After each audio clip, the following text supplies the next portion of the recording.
the day that Professor Mills died, where exactly were you? At what time did you hear the news and your reaction? I was in the office. We had gone for a program at the International Conference Center that Prof was supposed to attend. This was the launch of Brand Ghana. And then he had left a minute asking them to tell me to represent him. So I did that together with the Chief of Staff. And then when we finished, we came back to the office. And so I went straight up to my office and started to work. I had a courtesy call by General Obasanjo. He was coming to give a lecture at UDS, a lecture series that UDS had instituted.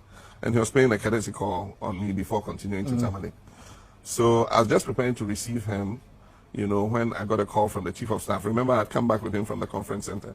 And then he said he had just been called to the residence and that Prof was not feeling well. And so they had called for an ambulance and they were going to take him to 37.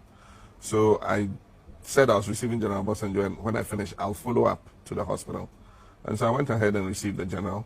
And then when I finished, I came to my office to pick up my mobile phones. It was at that minute, that time, I think I was about, if I remember properly, it was about 2:30 thereabouts, almost 2:30.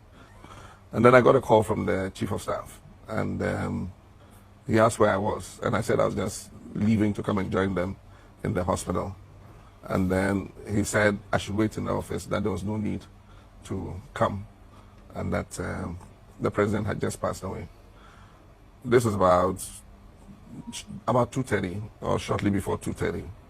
And it was a very sad day. I just collapsed in my chair and broke down and wept like a baby. And it's not something I like to recall. So that evening, here you are, you know, have to be sworn in as president, and we could tell you were tensed up. What was going through your mind as you are swearing in and this whole?